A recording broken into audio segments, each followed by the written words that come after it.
পরশুদিনে রাত্রে যখন আমার কাছে ঘটনাটা পৌঁছায় যে ধরনের হচ্ছে, আমাদের ছেলেপুলেরা যারা আছে হয়তো বোমগুলি পিস্তল না থাকলেও আমাদের লোক জনবল অনেক বেশি আছে, দল বেঁধে গিয়ে তুলে নিয়ে এসে পিটাবার মতো লোক আমাদের আছে।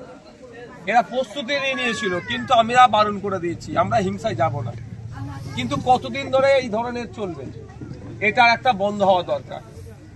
এটা আর না, আমরা পুলিশের দ্বারস্থ হয়েছি, পুলিশের কাছে অভিযোগ করেছি। পুলিশের পক্ষ থেকে সদার্থক ভূমিকা না নিলে আমরা আইনের মাধ্যমে পরের স্তর আমরা কোর্টে যাব। কোর্ট থেকে যে ধরনের হামলা চালিয়েছে, নারী পুরুষ নির্বিশেষে সবাই আক্রান্ত, মহিলাদের মেরে মুখ ফুক ফাটিয়ে দিয়েছে, শ্লীলতাহানি করেছে। শুধু তাই নয়, আমি এখানে গেলাম আমাদের এখানে মানে বাবলুর মায়ের এবং আমাদের হাফি ভাইয়ের স্ত্রী বাড়িতে একটা ছোট্ট শিশু আছে, এই 10-15 দিন 1.5 মাসের একটা ছোট্ট শিশু আছে। মুহুর্মুহুর বোমাবাজি হয়েছে।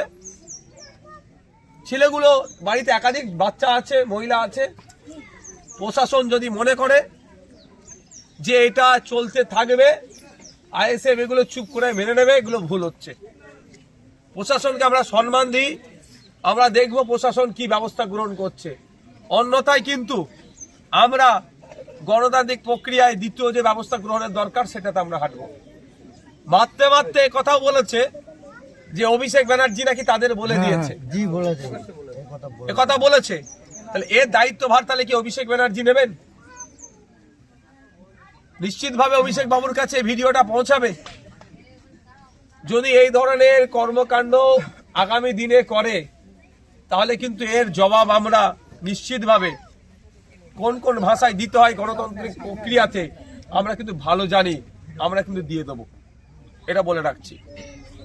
অভিষেক বাবু, আপনি ভাঙড়কে উদ্ধার করতে চাইছেন, তার কি তার নমুনা এটা? আমি অভিষেক বাবুর কাছে প্রশ্ন করতে চাই যে আপনি মুখে গণতন্ত্রের বুলি আওড়াচ্ছেন, নির্বাচন কমিশনের ওখানে গিয়ে গণতন্ত্রের পাঠ পড়াচ্ছেন, আর আপনার নাম নিয়ে ভাঙড়ে মহিলাদের উপর আক্রমণ চালাচ্ছে, শিশুরাও আপনাদের দলের কুলঙ্গারগুলোর অত্যাচারের শিকার হচ্ছে। আপনি যদি চুপ করে এটাকে মেনে নেন, তাহলে কিন্তু আপনি যে কথা গণতন্ত্রের বুলি আওড়ান দ্বিতীয়বার এগুলো বলবেন না। আপনি মানে নেবেন কি নেবেন না সেটা আপনার ব্যাপার, আপনার রুচি কোনটা সেটা আপনি পরিচয় দেবেন। কিন্তু আপনার নাম নিয়ে, অভিষেক বাবুর নাম নিয়ে এখানে হামলা চালিয়েছে। এবার অভিষেক বাবু এই বিষয়টা কি করছে সেটা দেখার বিষয়। উনি না দলের এই কুলঙ্গারগুলোর ব্যবস্থা কি নেবে না নেবে, শওকত মোল্লার নির্দেশে হামলা চালিয়েছে। শওকত মোল্লার বিরুদ্ধে কি ব্যবস্থা নেবে না নেবে জানি না, কিন্তু যাদের নেতৃত্বে হামলা চলেছে তাদের বিরুদ্ধে আমরা ব্যবস্থা গ্রহণ করব আইনত। আজকে পুলিশ ডেকেছে আমাদের নেতৃত্বদেরকে, তারা যাবে, কথা বলবে। যদি পুলিশ সদার্থক ভূমিকা না নেয়, আমরা মারের বদলা মারেতে আমি বিশ্বাসী নয়, আমরা আইনের দ্বারস্থ হব। এর পরবর্তী পদক্ষেপ যেটা নেওয়া সেটা নেব, এরকম ভাবে মানব না। ইতিপূর্বে হয়েছে, দেখছিলাম একটা বাচ্চা যার এখন 2.5 থেকে 3 মাস বয়স, সে যখন ওই 1 মাসের ছিল, কি আপনার 10 দিনের ছিল, তখন বোমাবাজি করেছিল। এত বোমা আসছে কোথা থেকে? ভাঙড়কে কলকাতা পুলিশের আন্ডারে করা হয়েছে মমতা ব্যানার্জি কি এই বোমা চাষ করানোর জন্য, না বোমা মুক্ত করার জন্য? তৃণমূলের নেতাদের হাতে বোমাগুলো আসছে কোথা থেকে? ভাঙড় পুলিশ কি করছে, কলকাতা পুলিশ কি করছে, মমতা ব্যানার্জির পুলিশ কি করছে? এই প্রশ্ন কিন্তু থেকে যাচ্ছে। কিছু হলে প্রশাসনকে কিন্তু এর জবাবটা দিতে হবে। তাই আমি আবারও রিপিট করছি, কেউ যদি মনে করে ওই অভিষেক ব্যানার্জি বলে দিয়েছেন বা তার কথা শুনে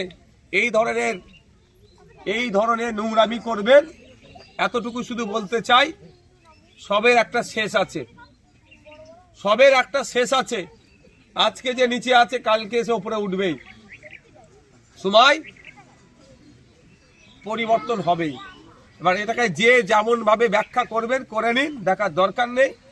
আজকে পুলিশের আন্ডারে আছে, কালকে নির্বাচন কমিশনের আন্ডারে যাবে, পরশুদিন আর্মির আন্ডারে যেতে পারে, পাট থাকলো। যে যেটাকে এইভাবে আমার কথাটাকে ব্যাখ্যা করবেন তার মতো নিন। শুধু এতটুকু বলে রাখছি, আজকে যে নিচে আছে কালকে সে উপরে উঠবে, আর আজকে যে উপরে উঠে আছে কালকে সে নিচে নামবে, সেটা মাথায় করে চলবে। কিছুদিন আগে সওগাত মোল্লা বলেছিল যে ভাঙড়ে 5টা লাশ পড়লে আমার ভাঙড় চাই, কিন্তু ফের অভিষেক বন্দ্যোপাধ্যায় বললো যে আমাকে ভাঙড় চাই। তারপরে আপনাদের কর্মীদের উপরে হামলা একের পর এক। এর দায়ভার তো অভিষেক ব্যানার্জি আর শওকত মোল্লাকে নিতে হবে। নিজেদের পরের দলের কর্মী খুন হয়ে গেল, আবার তাদের দলের কর্মীরাই গ্রেপ্তার হলো, আবার তারাও জামিনে ঘুরছে। এই হিংসা চালিয়ে কি ভাবছে এরকম হিংসা দিয়ে ভাঙড়কে উদ্ধার করবে? অত সহজ নয়। ভাঙড়ের মানুষের মন পেতে গেলে ভালোবাসা দিতে হবে, যেটা দিতে ওরা অপরাধ, ওরা দিতে পারেনি। হিংসা করেছে, বোমাবাজি করেছে, অত্যাচার করেছে, এর জবাব আমরা দেব গণতান্ত্রিক প্রক্রিয়াতে। আপনি বললেন পুলিশ দেখবে, আমরা দেখেছি ভাঙড়ে একাধিকবার পুলিশের সামনে পুলিশ থেকে কিন্তু আপনাদের কর্মীদের উপরে মারা যায়। দেখুন, সেই বিষয়গুলোকে নিয়ে আমরা তো অভিযোগ দায়ের করেছি তাদের ঊর্ধ্বতনের এখানে। আমি তো মারের বদলা মারাতে যেতে বলতে পারি না। আমি কি বললাম আজকে, পুলিশ যদি ব্যবস্থা গ্রহণ করে ভালো কথা, অন্যথায় পুলিশ না ব্যবস্থা গ্রহণ করলে কোর্টের দ্বারস্থ হবো। কোর্টের মাধ্যমে আমরা এটাকে, এই যে আমাদের কর্মীদের উপর আক্রমণ করেছে, প্রাণঘাতী হামলা চালিয়েছে, একটা মহিলা শ্লীলতাহানি করেছে, যা অন্যায় করেছে তার জবাব আমরা নেব, শাস্তির ব্যবস্থা করবো।